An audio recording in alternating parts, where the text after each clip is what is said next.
So maybe we'll call the meeting to order for February 27th. Are we taping it? Yeah, it is. Okay, so I should keep talking. Yes, yes. All right. And so the very first thing on the agenda would be approval of the January 23rd minutes.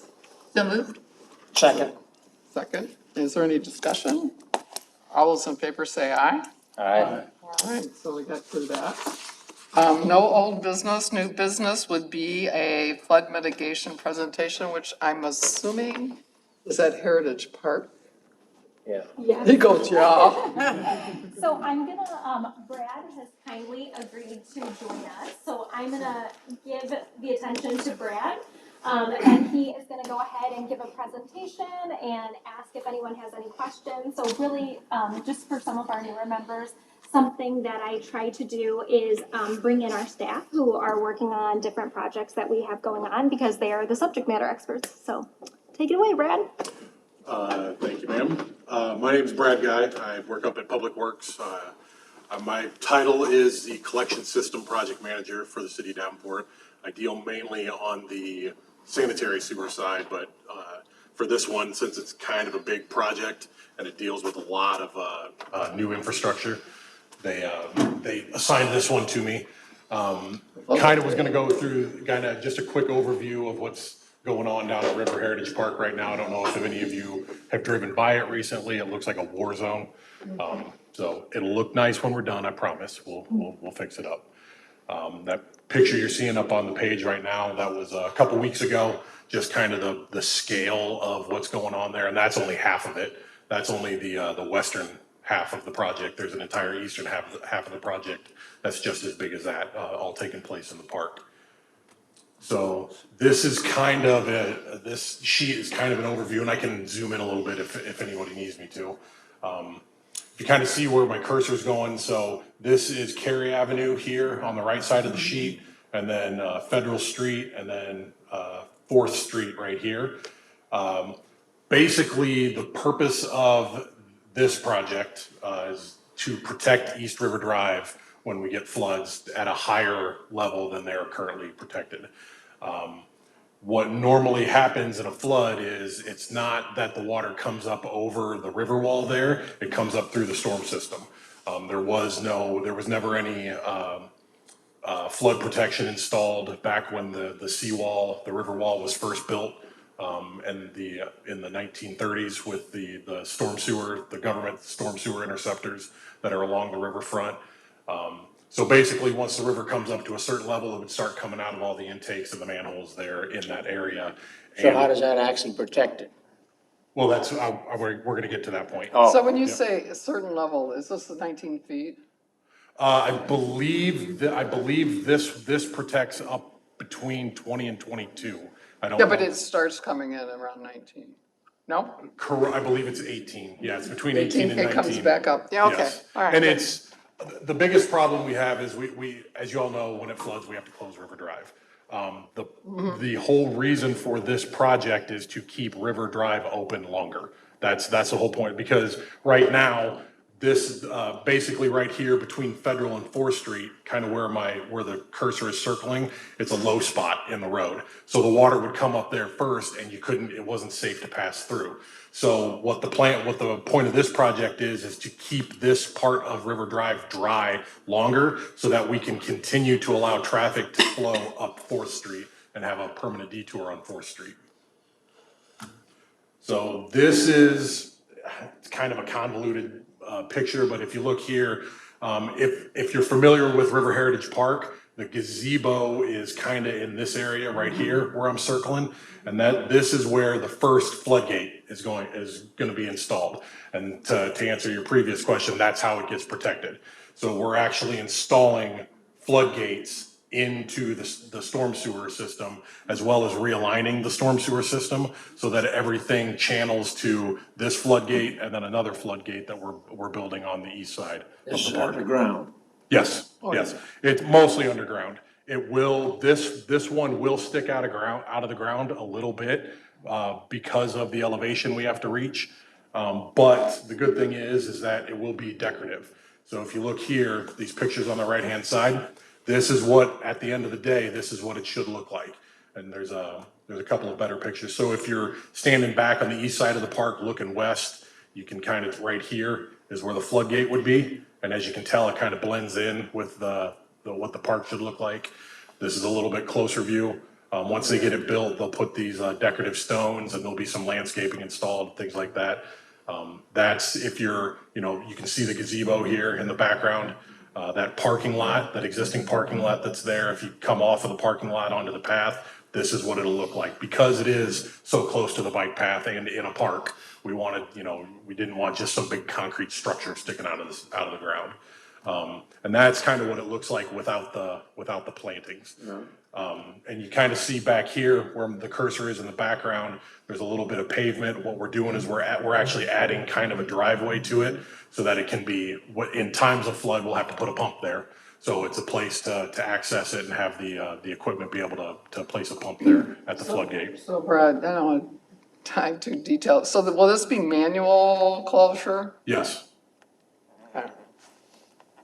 No, with a manual closure as in it's not automated. It's not, it doesn't automatically, it's not remote Right. controlled. It'll have, it's made to use an electric motor to exercise the valve, Perfect. close the All gate. right. My only question would be, Yep.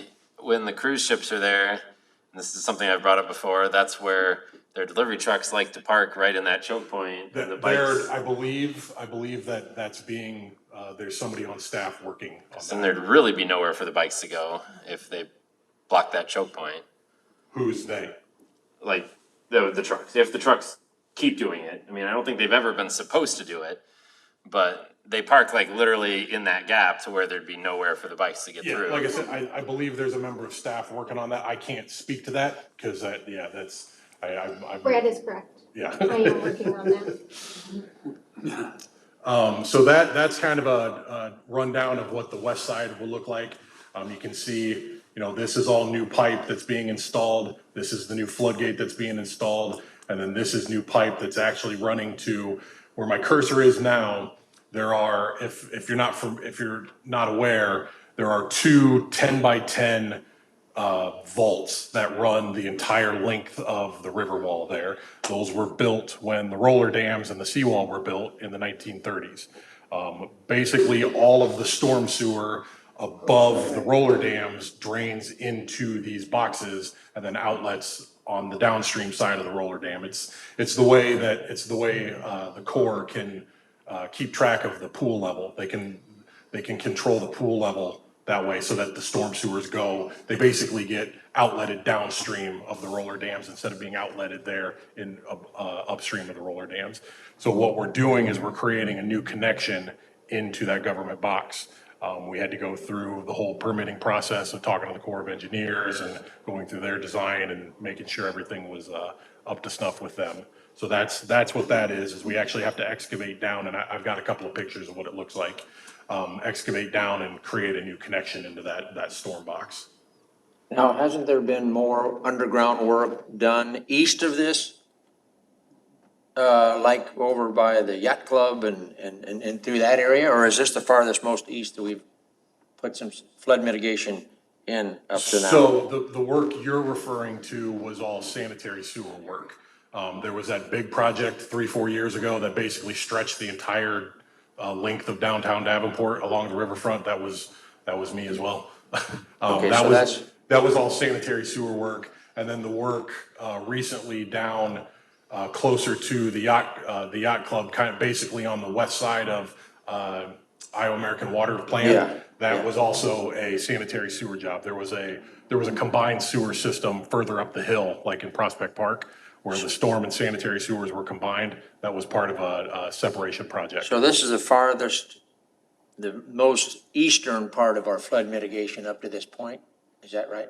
Correct. But But it's gonna keep going westward, obviously, through the downtown area eventually, of various means of flood mitigation. Well, there are existing flood measures through the downtown area, but yeah, these are this project and then the Marquette Street project that I'll discuss as well. Those are the two that that have been approved by council. They're part of the flood study that was done a couple of years ago.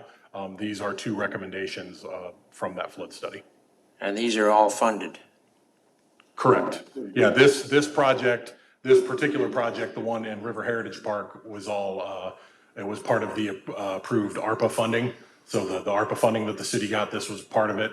The Marquette and River Drive project, which we'll go over after this one, was it's funded through FEMA, through kind of some, it was basically a congressional earmark that was funded through an existing FEMA priority, and that it's a bunch of backdoor ways of getting funding for it. It turned out where the city had to cover a certain percentage, and then we got the rest through federal and state funding. Okay. And here you can kind of see, like I said, that driveway to get up and to access it so that it'll be manned during actual flood times. And then, so this is the easternmost part this is kind of an overview of what's going on in the easternmost part of the park. This right, like where my cursor is here, that's where Han is, the concrete plant there. And then this is the parking lot there just west of Han, River Drive and 4th Street here, obviously. So what you see here in purple, and you see this line right here that says 240 inches, that represents, the approximate location of that big government storm box that I was talking to. So all of these squiggly lines you see here, they're all existing storm sewers that are being abandoned. We're disconnecting all of that, and then we're rerunning new storm sewer. That's everything you see here in the light blue color. And then it actually progresses further east up River Drive, kind of to Cary Avenue. And basically, the whole point of that is to capture all of the intakes coming off of River Drive from back here to 4th Street, and everything coming from the east from Cary Street is to capture it and relay new sewer so that it will then all go to this point right here. And that's where the second floodgate structure is going to be, is it right in that location. And that one also will stick out of the ground a little bit. It's got, and here's another just plan sheet, kind of shows you all the pipe work that's going on. This is what the structure will look like if you were to, cut it in half and look at it underground. It's got 2 gates in it, so they're redundant. It's got a gate on each side of the structure. The structure has 2 sides in it because the point is you close the gate, you set your intake hose on one side of the gate, you throw your discharge hose on the other side, and then you can pump from and back into the same structure. That way you don't have hose laying across the park and having to dump it out into the river and things like that. So because it will be sticking out, you can kind of see right here, it's kind of notated to have there's a couple of feet that'll stick up out, just a few feet that'll stick up out of the ground. It's going to be decorative, so there's actually going to be a form liner that gets put into that concrete work that sticks up over the ground. So it'll look like this, and then the plan is, maybe have some smaller flowers and plants and things like that around it to keep it looking decorative, because it will be right in the middle of the park. And as you can see from this picture, it's right where the paths of the park and the bike path, all come together there. So that's the River Heritage Park flood project, and then this one you've probably seen some work going on there. Can I just ask one quick question? Yes. Back there, it's raining, we're gonna get 2-inch rain, 3-inch rain, the gates are down, there's pumps that are pumping. Help me out there. How are you getting the water off the streets? Pumps. That's no different than when any floodgate is closed, a pump will be put in place there. At the same location, and that's where you said you had an exit? Did I hear that right, or? Correct, so this structure right here, Right. so if you have where the floodgate is being built, yes, Right. it's a 2-sided structure that you can pump I from. thought that's what I heard you Yes, say. you So can pump once you from and pump, pump okay. to I- the Where same does the water structure. go? Where do you pump it to? The Pump river. it into the river? Yeah, that's what I it's thought. basically the hydraulics of the river keep even though it'd basically be like a magic cup. Even though you keep dumping water into it, it's gonna stay at the same level, because it's the hydraulics of the river. So, again, this will be the Marquette project, which I'm sure you may have seen, River Drive and Marquette, you may have seen some work going on there recently. That was before work that the water company was doing. They had to relocate sections of their water main in preparation for the storm sewer work that was gonna be happening here. And here I can zoom this one in a little bit so you can kind of see. So we got West River Drive and Marquette Street. There currently is flood protection at this location. I'm sure you've all seen during a flood, they put the fence up around there, or, and there's a whole bunch of pumps that it kind of looks like an octopus. There's hoses going everywhere right here in this gravel lot just to the west of the basketball courts there.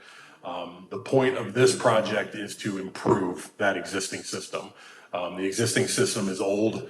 It's, you know, the gate is old. It was installed years and years and decades ago. What this does is it helps protect to a little bit better level without having to have people man it all the time. Right now, as soon as the river gets up to like 14 and a half, I believe, I don't remember the exact, but right in there, you currently have to start pumping to keep the intersection dry. The point of this project is to, again, to kind of reconfigure the storm sewer in the area so that you won't have to be physically pumping to keep the intersection dry at that low of a level. You'll still have to have pumps there, to your point, Dee, that, you know, anytime it rains, if the gate's closed, obviously you have to have a pump there to collect the storm water, but it won't be continuous pumping to keep the intersection dry. So I'm just curious, this intersection has coal tar in it, Yes, right? Yes. So did the water company deal with that? yes, Yeah, that's not fun. correct. Yeah, Yeah, that's why if you ever went by there and saw that it was sitting for a while, that's because a game plan needed to be put in place. And same with, before we begin construction on this project, we've already drilled a couple test pits and tested the water, and we've already got a plan in place in any of the areas we need to mitigate water it. and clean Yep. The biggest problem is here on the north side of the intersection. well, that's what I And believe. yeah, the good thing is there's a very, very small part of the project in that area.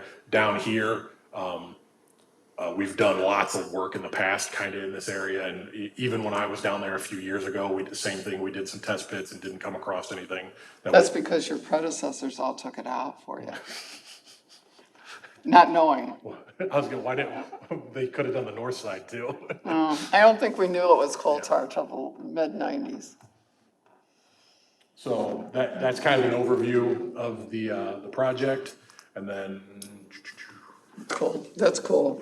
same kind of just a outline of kind of what's going on, and basically the point of it is and the structure is gonna look the exact same, as the other one, in the other park, it's a double-sided structure that you can pump from and pump to, at the same place.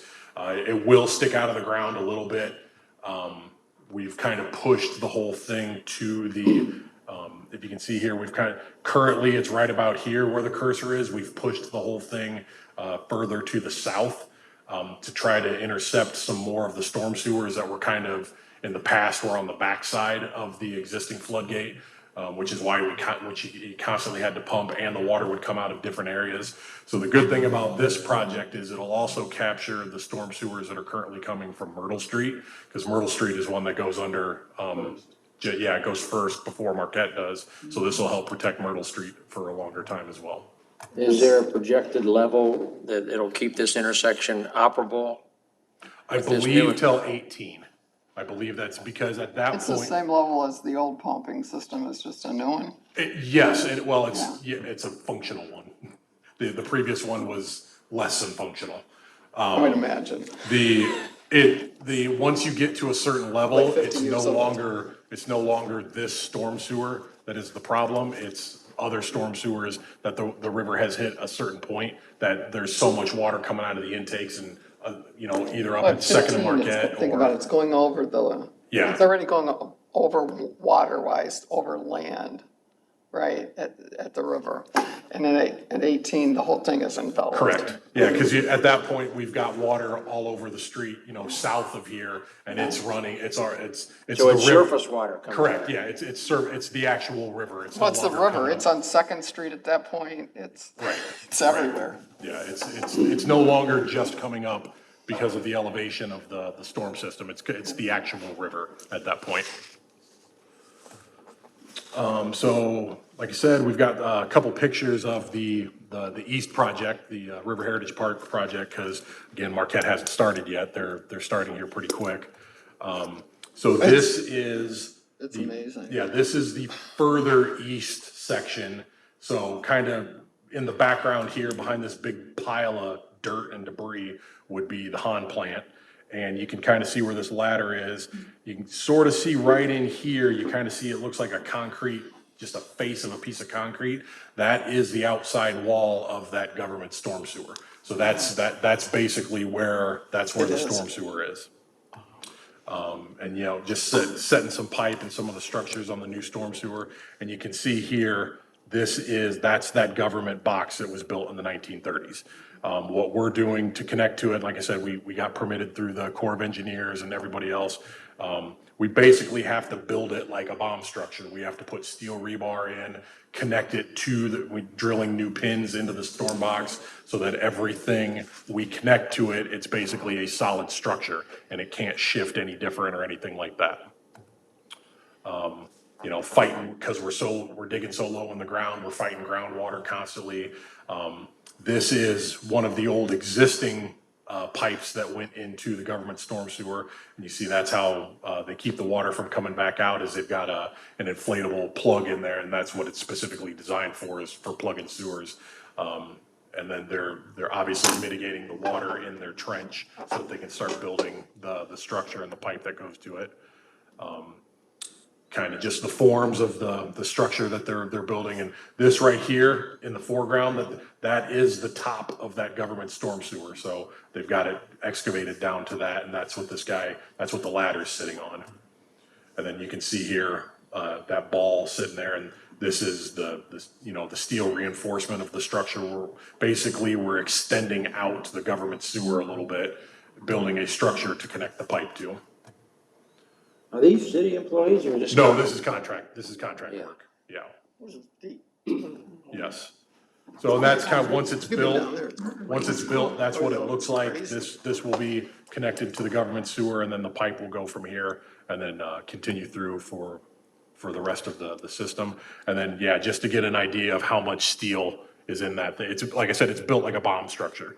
It has to support a lot of weight on top of it. It has to support a lot of internal pressure from when the river comes up and that water on the inside is pushing against the inside. So it's a well-engineered, basically thing in the ground that you'll never see. This is kind of a cool picture. This is part of the existing sewer. And this is actually existing sewer that was there prior to the 1930s construction. So this is one of the original late 1800s, early 1900s sewers for the city of Davenport. Was that brick laid? It's a limestone. It's handmade limestone. limestone with a flat bottom. With an arch? Yeah, this was all Amazing, handmade, isn't and you it? can see the Just flat bottom amazing. to it. And what we're doing is we're digging it back, and we'll dig it back and remove all this and lay all new sewer in there. Then again, kind of an idea of how much steel is going into these structures and how strong they need to be to withstand all the environmental forces that they'll be dealing with. And then that's what it looks like a building underground, but it'll all be buried and you'll never see it. So that's pretty much an overview. I got a couple of quick facts. Yeah, like the River Heritage Park, like I said, the main purpose is to upgrade the existing storm sewer that's in the area, the installation of 2 new floodgates, and to reroute everything so it's going into one of those 2 areas where it's protected by the floodgate. It'll keep traffic open somewhere between River Stage 21 and 22. I don't know exactly off the top of my head what that number is. Currently, that area is affected at like 17, 18 feet, and we had to previously start putting detours in where we were detouring people up Tremont. The point of this is to not have to have that detour anymore and keep traffic flowing to 4th Street. This was part of the approved ARPA budget that city approved a few years ago. And the construction cost for this is $3.8 million for this project. That was the bid. That's a pretty significant improvement though, from 17 to 21 to 22 feet. It's a massive improvement. Yeah. Yeah, massive improvement. I think it ranked 1 in projects, right? I believe this was one, I don't know what the ranking is, but yeah, I know most of the flood mitigation projects were pretty high when they did all ranking for the ARPA projects. And then the River Drive and Marquette project, same as the East River Drive, except for it's improving existing infrastructure and existing floodgates that are there. Removing and replacing the old gate that, like I said, it closes, but it's old, it leaks.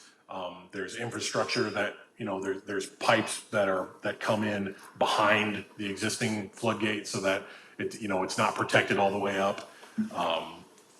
It'll require less staff intervention at the lower flood levels, so they won't have to be pumping at 14 feet just to keep the intersection open.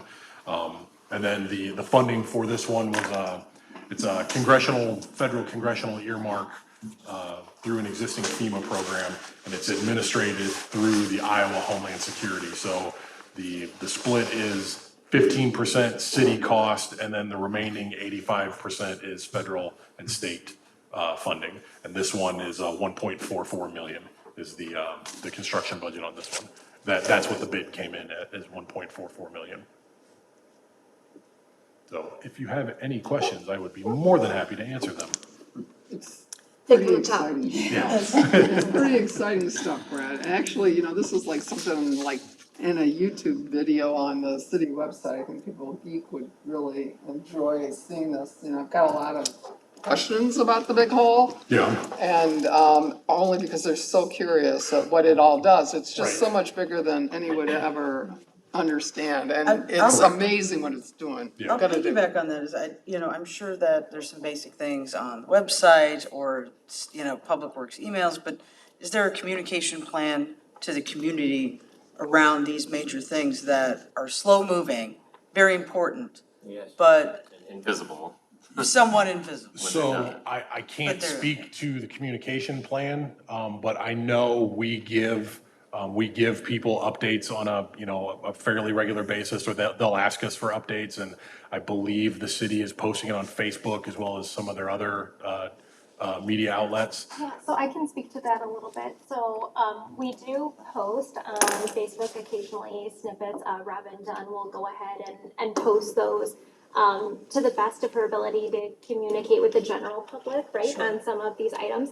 There are more in-depth descriptions. If you go to the city administrator update, it's a monthly update that's on our website, and you can actually find each ARPA project specifically and where it's at in its progress.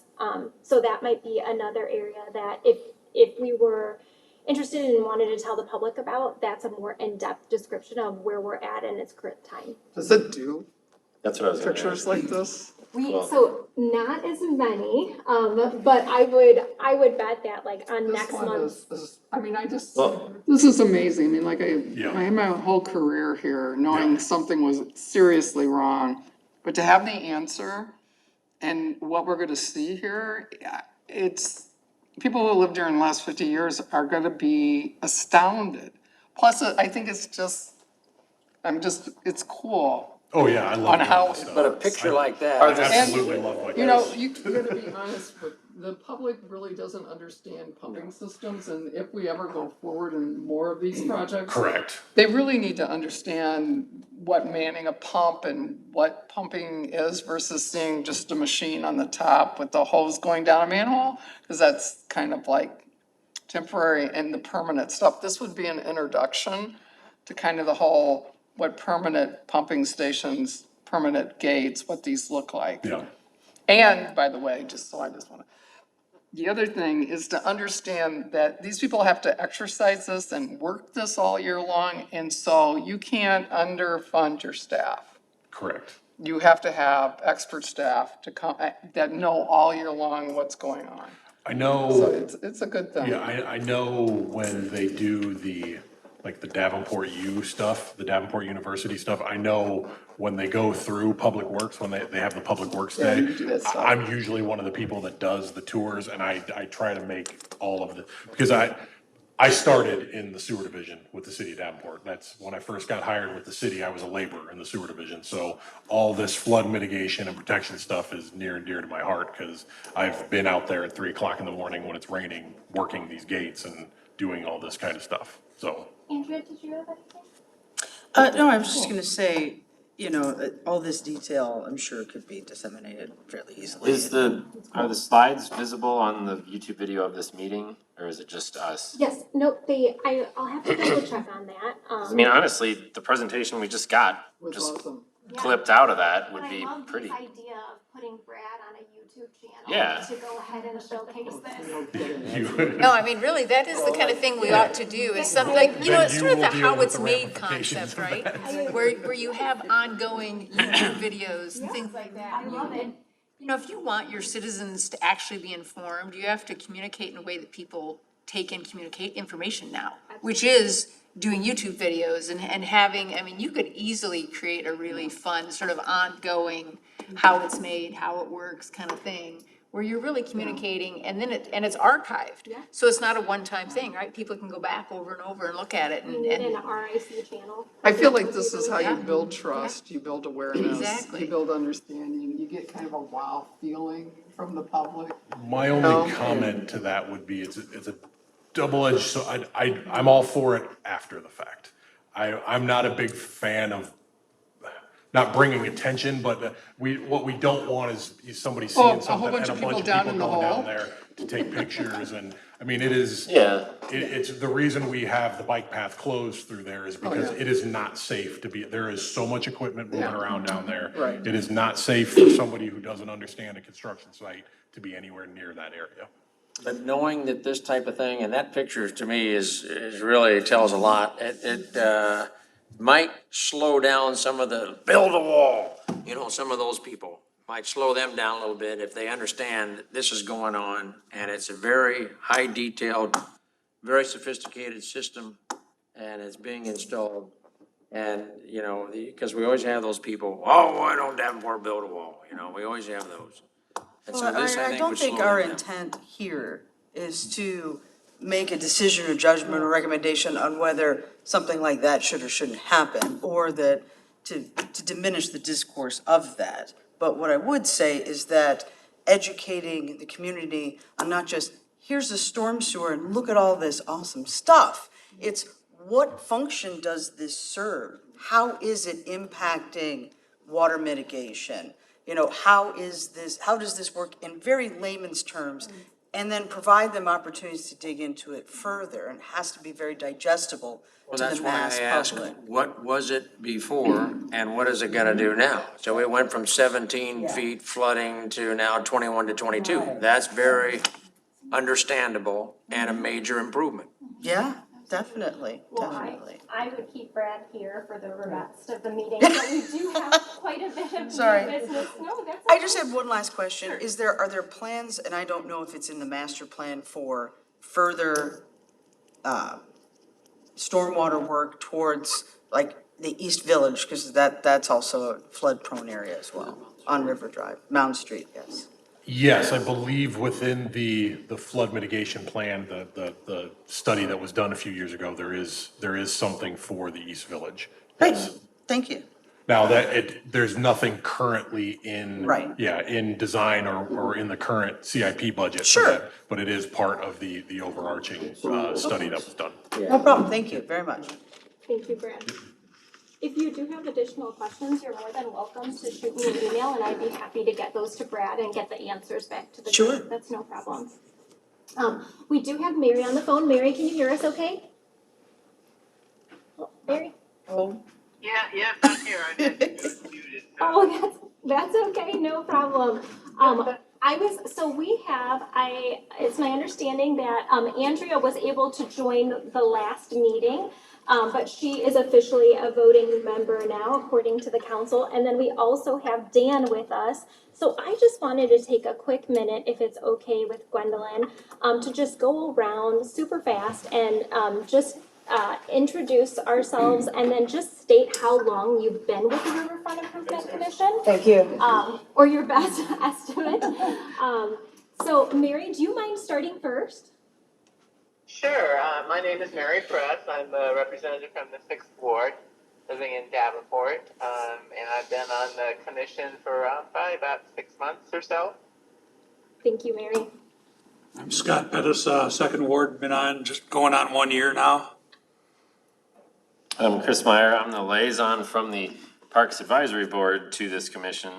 So I kind of report back and forth in both directions on what Parks is doing and what RIC is doing. And I've been doing that, I think, about 2 years. I'm Bill Churchill. I represent the 7th Ward, and I've been on this commission about 6 or 7 years, I think, somewhere around there.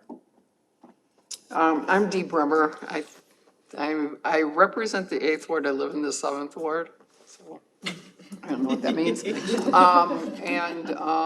been on the commission about 6 years.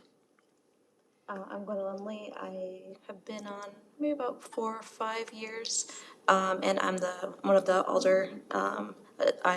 Originally I was JJ Condon's appointee, and now Alderwoman Newton has agreed not to kick me off, so she says I can stay under her purview. So I'll continue on with the at-large. Julie Tudd. It's been about a little over 3 years and a mayoral representative. Andrea Olson, and this is meeting number 3. Kelly Grubbs, I actually started, I think, the same time Dee did, although I did serve on the Riverfront Improvement Commission, the Levy Improvement Commission, for, I don't know, about 12 years, I think, back in the 90s. So this is kind of my second go-round with the river. And I'm Dan Darlin, so I've been on the Riverfront Improvement Commission for, I think, officially about 2 weeks, since the city council meeting last. Then I'm also the chairman of the Zoning Board of Adjustment for the city of Davenport, so. All right, and then I have celebrated my official first year as the staff liaison to the Riverfront Improvement Commission. It has been honestly a lot of fun, a lot of learning, and I am just super thankful for the flood predictions or the lack thereof. So my time last year, it was a bit of a trial by fire and coming into the commission and then coming into a flood right away. And that was my first experience working with our tenants directly on flood mitigation. So it was a like I said, a learning experience, but a great opportunity to build relationships with our tenants right out of the gate. And that's really what I took away from that experience. So, yeah, well, we're excited to have a full commission and wanted to get started here with, we'll have Gwendolyn kind of just take us through new business. And so, Gwendolyn, we are at the approval of the Antonellis. Am I okay to take over? Apologies for being late in that muscle memory, even though last month I was on time. I just can't shake it, so. I appreciate everybody's grace on that. So next up, we have the approval of the Antonellis lease.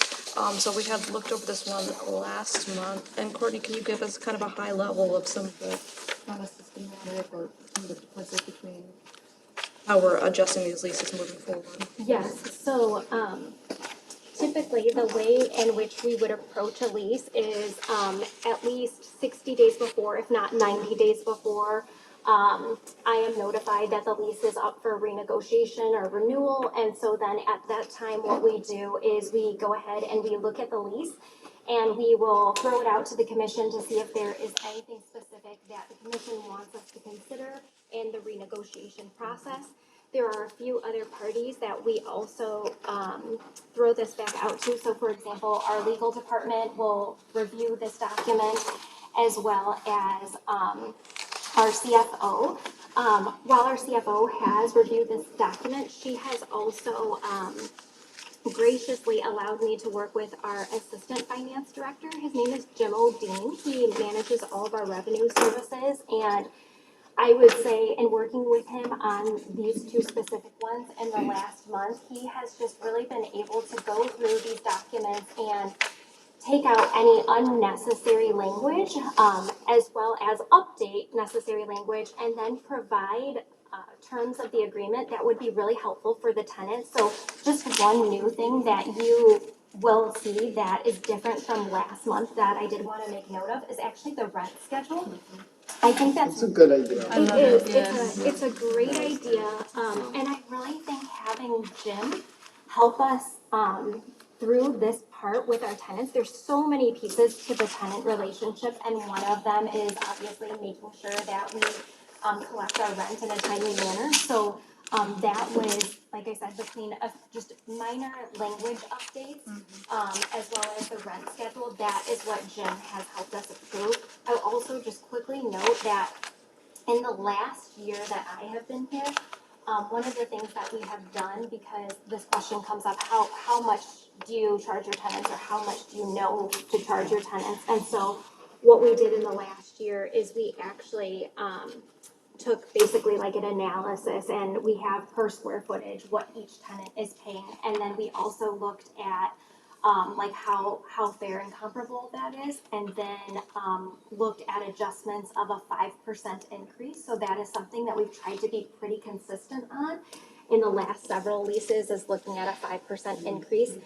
And typically we can go anywhere from 1 year to 2 years to 3 years. So you'll see in this example, this first one, on the agenda is the Antonella's lease. And so on the Antonella's lease, you'll notice that they are seeking a 3-year term, with a 5% increase. And that 5% increase is good for year 1, 2, and 3. So it's not like in year 2, we're gonna add an additional 5%. We're not, it's just, it's the same 5%, 1, 2, and 3, if that makes sense.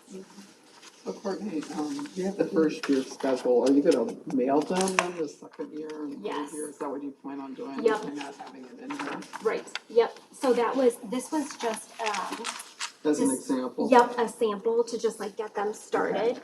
And then Jim said that he would work with us to make sure that the communication is there.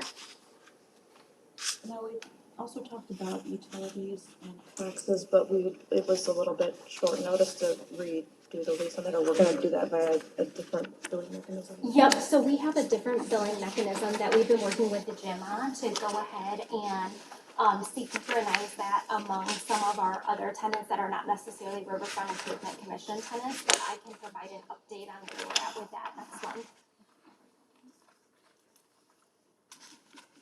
You'd like me to move it? Yeah. I'll move the lease for Antonellas. Second. Motion second, do I have any discussion on the lease? All in favor of approving the new lease, say aye. Aye. Any opposed, nay? Excellent, looks like we're keeping them with their delicious pizza. Great Mario's. All right, up next, let's look at the farmer's market lease. Can you walk us through some of the updates? Sure, so with the farmer's market lease, theirs is a little bit different, in the sense that we have agreed to 1 year at the 5% increase. The reason, and there are a few reasons for this, but, one of the reasons that I would ask for the commission's consideration on, and that some of our past, commissioners know about, is the farmer's market is aware that our building formerly known as like Miracle on State Street, so it was the Yeah, pop-up yeah. bar. So that particular suite is vacant at this time, and so Farmers Market would like to produce a business plan and a business case to submit to the commission for consideration of obtaining that as part of a larger lease in the future. Missy actually reached out to me yesterday and said that she hopes to have that business case to us by next month. So as soon as we receive the business case, then I would bring that to the commission for further discussion, at which point it's a lengthy process. We'll want to see what the business case says. We'll want to ask additional questions, but just so that you all are aware, I do anticipate her submitting a business case, and she had shared that with us a few months ago, so we've been waiting on that business case. But the other piece to this is that, neither here nor there, whether the commission approves them to, take on that space or doesn't approve them to take on the space, that is really, I guess, the caveat to whether or not they, not necessarily whether or not they want to extend the lease, but that is a caveat to how that would affect their lease. So that would increase like the number of square footage that they would have if they were to take that on. And then some other pieces to this is the commission only has the ability to write a 3-year lease. The farmers market, they consider this their home. They consider Davenport their home. They're very passionate about staying here in Davenport. And it may be that they want to consider like a 5-year lease instead of a 3-year lease, which we can do as a commission in the sense that we could make that recommendation to council if that's something that they really want to pursue. I believe Visit Quad Cities was in a similar situation. I know their lease was more than 3 years and had to go through city council. So this may be something similar a year out from now, but right now we are only considering a 1-year lease at a 5% increase. So they're certainly aware that if they take on more space, their lease is gonna go up. I mean, Yes. that's not complicated. That is correct. They are aware. And it may not be at the square footage that they're paying. That is correct. And so that would, those would definitely be, They're highly subsidized, Dan, in terms of the other business partners that we have at the Freight House. I don't know if we're subsidizing. We're not getting the payments that would help us do normal improvements. Has communication occurred between the other businesses that utilize the Florian Keene parking lot on Wednesdays? It says here that they want to utilize that. And I'm not sure if that's that entire parcel, like all the way to the far road where that light is, so the Florian Keene, or is that just half? it's all the way up to the river's edge, if that makes sense. Oh, So okay, it's yeah, that yeah. area. Yeah, the western side of it. Right. Not directly in front. Yeah, not Correct. the riverside parking, but the western parking past the stage is Florian Keene technically. So it doesn't affect any other businesses other than Modern Woodman Baseball Park, which they have an agreement with. Oh, okay, great. Would move to approve. Any discussion? All those in favor say aye. Aye. Aye. Any opposed, nay? All right, up next, one sound. Yes, so Common Cord, Tyson Danner and, Steve Aarons, the Director of Strategic Initiatives, reached out to me again as we look at this year. They have their One Sound Piano project in which they actually go and place a piano at, the Freight House on behalf of a donation that we make. Typically, they ask for a $2,000 donation, but from us, they only ask for a $1,000 donation. While I have no opinions for or against, this is something, just to let you all know, that we had supported last year. It's a really great cause. I've been able to see it in motion. So really what I'm asking today is if there's further discussion that you want to have on that, certainly we can have that discussion. But otherwise, they are wanting to know if this is something that we want to proceed with. So that would also be something that I would ask for a motion for today, if that's something that you would want to. That's $1,000, It's $1,000. and that's within our budget. It is within your budget. I'll move that we do give One Sound the $1,000. Yeah, I think it activates that space nicely and, you know, kind of adds a little life, like it's fun. You know, Des Moines, last time I was there, I didn't see as many of but they said the pianos around downtown, and so just kind of adds a little bit of character and texture, so I'm definitely in favor. Did you second it then? So, I guess I would second it, that's my very long second. Any other discussion? Well, that's what I was gonna ask, is what exactly do they do, right? They put pianos around downtown So this is just one for the farmer's market, so they'll put a piano down. for the season, I On the believe. porch. On the It moves, stage. it kind of moves back and forth on the stage. So for the season of the farmer's market, okay. And then oftentimes, if you're down at the farmer's market, Common Cord actually has a youth group, if you will, that goes down and does live performances. And it's not just for them, anyone can utilize it, but it's pretty neat to see in motion if you get an opportunity.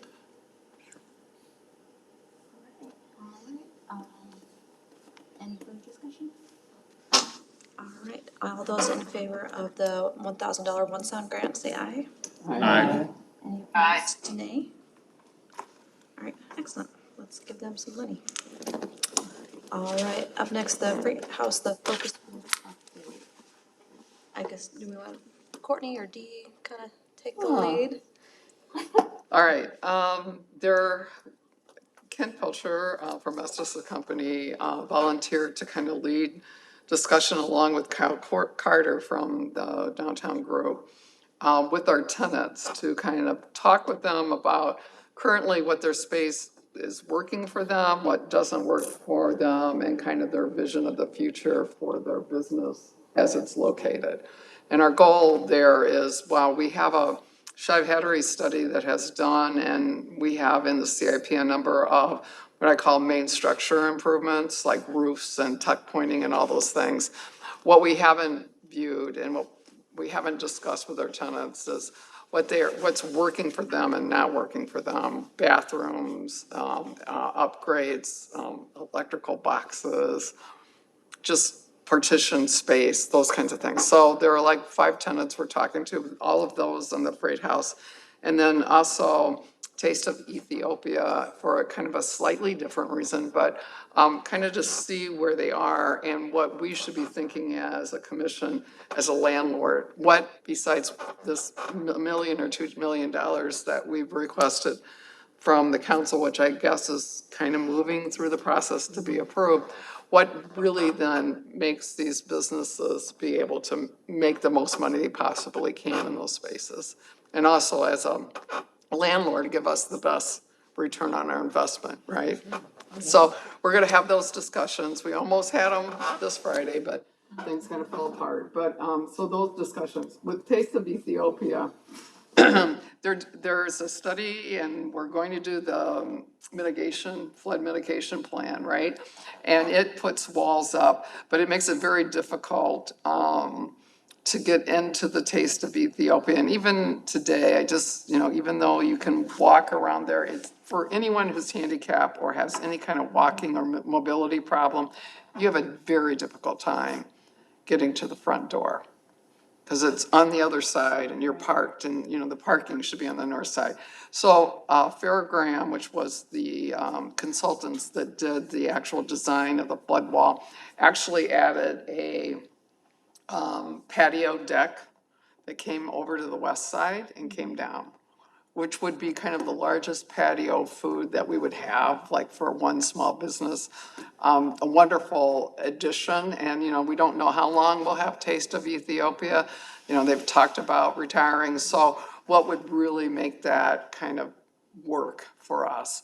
But we've never really looked inside of it since we've rented it and what inside may need. So that discussion with them is what works for you as a restaurant inside the small place, what is not working, and what kind of improvements should the landlord be making. So this is really to get to a point where we have kind of a program for each space and potential costs that we may, and projects that we may need to do in the future. So that's kind of where we are.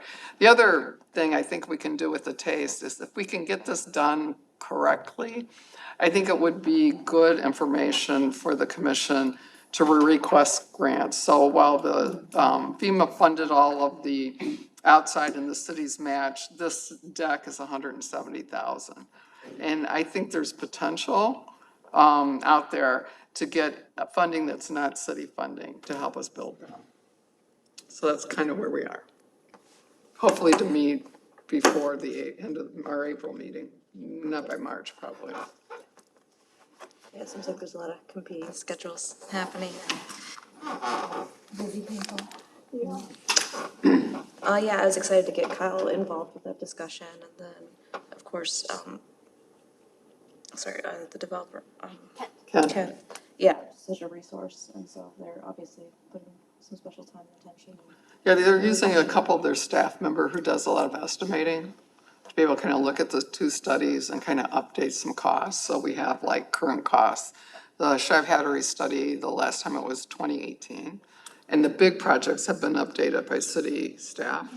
But going back in and looking at these others, it would be helpful for us to go into our next CIP with some, kind of ideas. Material costs have done a lot since 2018. Right. Looking at estimates.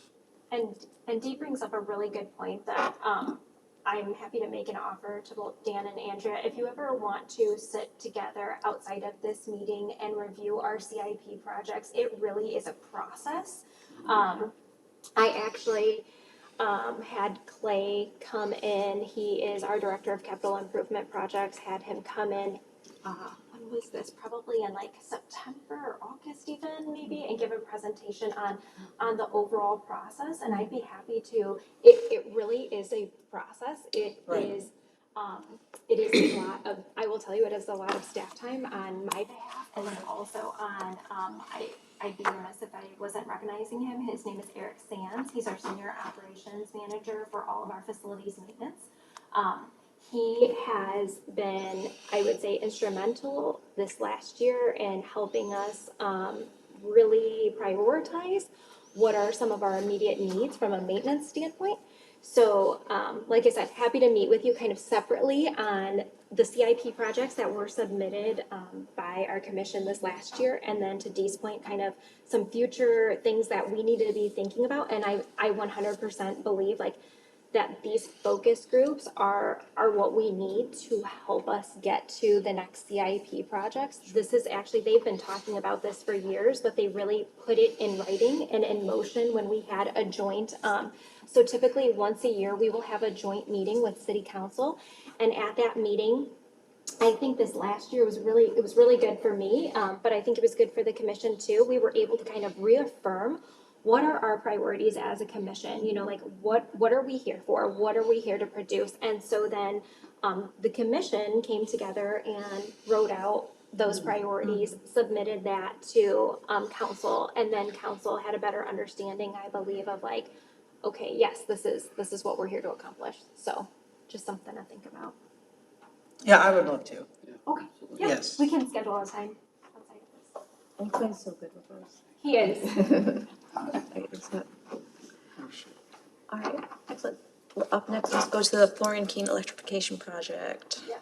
So this is something that I want to bring to the table, and there may or may not be much discussion tonight on it, but something that I definitely want us to consider. So years ago, a capital improvement project was submitted to produce additional electrical within the Florian Keene parking lot. And I can say from even experience in putting on events such as Red, White, and Boom, working with the Downtown Davenport Partnership, working with the Farmers Market, that this is a project that is needed if we want to continue to stay on the cusp of providing providing entertainment in that area. And so, like I said, this was a project that was submitted years ago as a CIP project. It was taken off the board at that time because the roof became a priority. And at the time, you have to take what you have. The roof and gutters became a priority, so we had to, I believe, move the funding source from this project to support the roof and gutter. So in speaking with some of our partners, like the Downtown Davenport Partnership with Kyle, and in speaking with Missy at the Farmers Market, one of the things that I wanted to challenge Missy at the Farmers Market with specifically is how can we write a grant to be able to support this so that we're not necessarily taking from capital improvement funding that we actually need to support our current buildings and our maintenance and facility structure. So in meeting with her and, like I said, Stephanie and Kyle and just some of our community partners, we would like to seek funding potentially with an SCRA grant. However, with some of those grants, when you think about those grants, they want some type of match or some type of fund upfront. So given that I would say, you know, this year and even next year, we're kind of at a cap for our CIP match. I don't see match in those areas of the account. And so one of the things that I would ask this commission to consider is a potential match with the funds that we have available, if this is something that you want to push forward with the Iowa American Water Fund. So we currently have an Iowa American Water Fund that I want to say has over 200,000 in. This commission put that to the side specifically for a project, and not necessarily this kind of project, but a project to, I'm trying to think of the words. Dee, you could probably help me, like it's really more like a long-term thinking, long-term development kind of project. And so, because I believe that we are probably tapped out on the CIP side of things, this would be something that I would ask for discussion and consideration on. And I would ask because if the farmer's market is going to produce a grant, they want to have support for that. And they haven't asked for a specific amount by any means. Some of that might depend on the grant itself, and we can look further into that. But I don't want to lead them to believe that they could get any type of match if there isn't a general consensus for something like that. So this was about $100,000. Is that what it was? Yes, at the time. And what is it now? Yep, so we would, so 2 years ago, you're right though, 2 years ago, it was, and I'd have to pull, we do have, an actual quote, so I would have to pull the quote, but I do want to say that it was around 100,000. I'm not really keen on using that money, because it's hot in our hands. I mean, we kind of restricted it because we knew it could easily fly out. Again, they're paying maybe $4 a square foot or something really, really half the price of everything else that's in the building. And I just feel like at this point in time, with everything we're doing to try to get whole for them, this is kind of a hard stretch for us. And, if they came up with 20,000 and looked for an $80,000 grant, as in the farmer's market. But I know it's our improvement, I totally get that. But I guess I'm just trying to weigh this, You're thinking that we would be three entities, the Downtown Partner Association, the Farmers Market, and us as a commission, we would kind of go together to write a grant? Yes. Okay, that's what I thought. And the other thing I'm asking is, I've written grants for our Veterans Memorial Park, and through the SCRA, their policy is you do it and then they reimburse you. Whereas the Davenport Casino, the RDA, they fund it up front. So why wouldn't we consider that? We could consider either or. I think really what I'm asking is, would we have any type of consensus for supporting them in any type of monetary capacity for a grant? my thought is if we're gonna be maybe 10% of this 100,000, so it's 10,000, I would like you to come back in our operating budget and show us where that is. I don't think we want to this 240 or whatever we have there, nickel and dime it out. I mean, that was why we kind of pocketed it away. So I think that, I just think that we need to look, and you wouldn't need it till next year's budget, what we want to do there. I do think this is an important project, though. I think it's an important improvement for that ongoing thing that's tremendously popular. We get a lot of people down there. And for those vendors to have electricity, I think it's a tremendous positive thing. But I mean, they already, I'm not saying we need to, Too, though, And I mean, because you mentioned like Red, White, and Boom and some Yep. other events, so that might even lend it to, you could do more events if there is power available. Yeah. I mean, I'm just thinking back a couple years ago, the summer concert series that was down at the, Quinlan. blanking out Quinlan Court, thank you. I mean, if that was there, you've already got people who are coming to this area. But, yeah, you gotta remember, it's You a know, parking lot right. for a baseball stadium too. It is, So but I it's mean, It's really kind of. they don't play every night of the week. No, you they know, don't. so- No, they don't. There could be something, I don't know, I'm beyond not the saying farmer's we need to market. fund it out of our funds. I'm saying I'm willing, I think, is my stand on this is that I'm willing to move forward to try and write a grant. Not necessarily use our funds, but to write a grant. And that's really what you're asking, isn't it? Yeah, I think Yes. And some of the matching. I think you should need to figure out what it is, negotiate with them. And realizing that, to me, if it's $10,000 or $15,000, we should be able to figure it out in our operating budget. And that's not an overwhelming But thing. you can have a grant written for $100,000 to pay for the whole thing, and it's issued in a couple of years, like 50,000 this year, 50,000 the next year. They can structure it like that. They still almost always wanna match, though. They want skin in the Oh, game. not Almost. necessarily. No, And we they, can, what I'll do is I will go back and we will explore our grant options. So I think that would be really helpful to come back with some grant options. And so maybe, and I'll just use grant A. Grant A requires a 20% match or a 10% match. Grant B is 100% funded. Grant C is a split fund, you know, between multiple entities. But I think, yeah, at least what I think I'm hearing is that you are open to exploring different options. And then once you have additional information, you would be willing to have further discussion. I'd say that's accurate. Yeah, I would rather take that tack than thinking about that pool. And you know, if we, the same thing with the patio at Ethiopia. I mean, the community foundation has like a riverfront attraction, somebody has some money there. It's sort of like, you need to delve into those different options. We can look at that. When you come back with that, can you also have the scope of work? Because maybe other people know what it is Oh, no, completely, we but- don't really. Yeah. Yes, We know it's electricity. I can definitely. I mean, electrifying the parking lot, I can just, I don't know what parking lot I can throw a couple weeds in. well, for example, the farmer's market, many of those vendors, they need electricity to run the generators to keep their food heated up and things like that, for Right. example. I mean, I get the concept, I'm just looking for the scope of work, Yeah. so. Sure. No, I think that would be really, really good to provide. So I will provide the scope of work and. I'm assuming that was part of the bid as well. Right, So it'd there have would be to an be, they'd updated have to bid. use that to do the bid, yeah. Absolutely. Okay, we will bring that back. Cool. Up next, let's go to the approval of the Nestle Korean lease. Yep, so that you will see, I don't have anything for you today.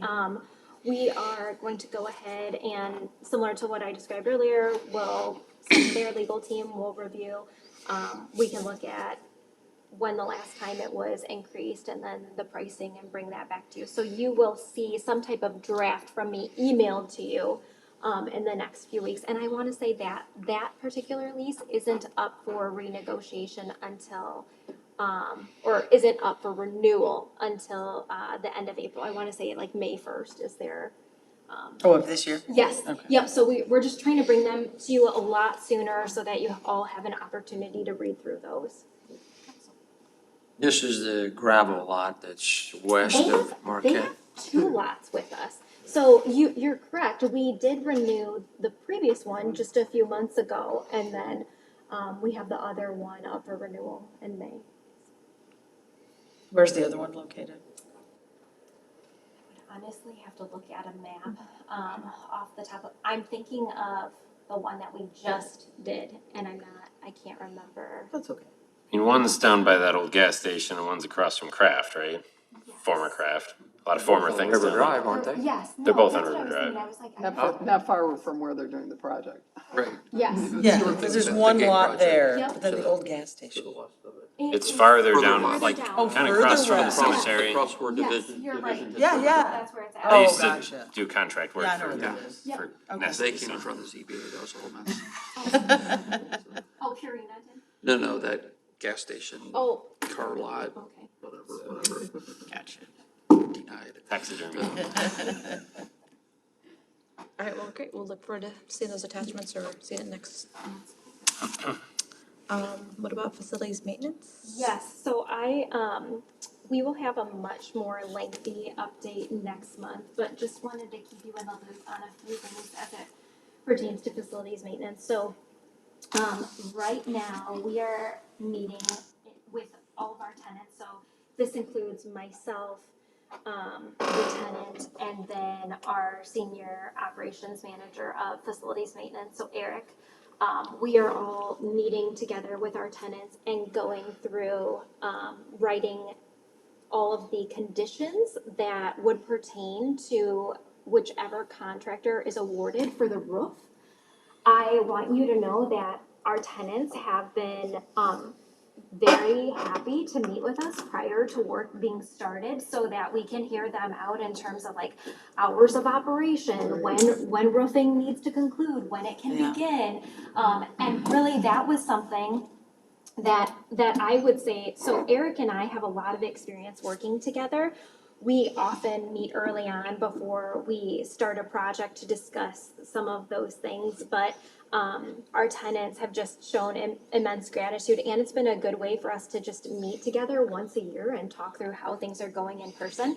Those meetings have gone really well. We've had our meeting with the farmers market already, as well as Front Street, and then we have our meeting with the diner and Antonella's early next week, I believe. So like I said, just going over some of these fine details on access points, actually mapping out where we can park our, or have the vendor park their trucks, where we can actually like fence off certain material. So again, our tenants have a voice in helping us craft those specs, if you will, before we go out to bid. And our hope is that by doing this ahead of time and then also inviting them to the construction meeting, that we have very clean lines of communication. That's really, really important to us. We actually approached this same kind of concept as we are currently repairing the parapet wall over in the farmers market area. And it's just, it has, and you could ask Missy, I don't need to speak for her, but it's gone really, really well. And I think it's been because we have the project and she's involved. And so she's talking to Missy day in and day out. And then if Missy has any questions, she knows to like reach out to me directly so that I can communicate with Ann. So there's very clean lines of communication. So yeah, that's what we have going on right now. Again, we'll have quite a few. My hope is, will it either be not next month, the following month, the budget is approved. I think it's approved. And at that point in time, we'll be able to look at our CIP projects that will hopefully move forward, fingers crossed, in this next fiscal year. So we've got a lot of them. And also some of the, I just want to say that the windows in the farmers market, Yes. stunning. Yes. Oh, I saw them for the first time like a week or two ago. Yeah. Beautiful. I was like, So that, really lovely. I'm really glad that you brought that up. Yeah. They're beautiful, and just so you all know, the farmers market actually submitted a grant for those themselves and then executed that with us. So we had a project manager from Public Works assigned to it just to understand what's happening. But for the most part, yeah, they really did a wonderful job with that. All right, up next, we're going a little long, but it's worth it because we got to hear from Chris and his park liaison report. I'll try and be brief. We heard a presentation and had a long discussion with some neighbors from the Windsor Crest neighborhood. This has nothing to do with Riverfront. They really want the city to take the land that's for sale at 46th and Eastern and make it a city park in a huge area of Davenport where there are no city parks, which is everything east of Brady, south of 53rd, and north of Kimberly, all the way to the border. There's no parks in that whole area where a lot of people live. So staff is looking into the feasibility of that. Does the city own that property? No, the school district does. And it's currently for sale, and they're really worried somebody's gonna get it before anybody can even get on that. So that's being looked into by park staff. It's bigger than a normal neighborhood park, so it'll be interesting to see. There were a lot of interesting discussions, like if a developer did want it, maybe they could take 15 of the 20 acres and leave 5 acres for what's a normal sized neighborhood park. Cause obviously Parks has a lot of parks to worry about. And then we were introduced to the new senior parks manager, replacing Betsy Tubbs, who just retired, who had been around for a long time. And Million years. I didn't, that's not, I know her well, Chris, I will share that. I didn't say that. You said, Billy Fisher is the new senior parks manager. And the only other thing I really had to mention is there's a Davenport Trails Committee kind of in the works. I don't have a lot of details. One of our my former liaison, Mike Schertz, on the Parks Advisory Board seems to be spearheading that for us, but I'm gonna get involved once it's, as much as I can. trails, Like recreational trails, yes, bike trails, Yeah, I'd be curious to hear more about. Cause yeah, no, I mean, it's something that Mike and I both have been real passionate about. It's exciting that the city is, and that's not part of parks, so it gets this weird thing where that's part of like natural resources. But obviously Parks is very involved in all the trails. And now that the city is extending some new trails this year and next year, north and south, it's kind of an exciting time for trails. I'm excited to see those kind of commuter more type and less, I mean, the Yeah. recreation ones are lovely and awesome. And that kinda but tied in- terms of like multimodal. Yeah. And that tied in with the potential Windsor Crest Eastern thing too, because the new trail going in is kind of paralleling Eastern Yes. to the west, so I even suggested maybe there's a way to tie that in. Cause, yeah, they had a lot of good maps and explanations for why people in that neighborhood have limited access to parks. And so, anyway, any questions for me? All good. All right, that's a lot of public with business and a little bit. Move we adjourn, is that what you said? All right, I'll take the honor of adjourning. Thanks to everybody.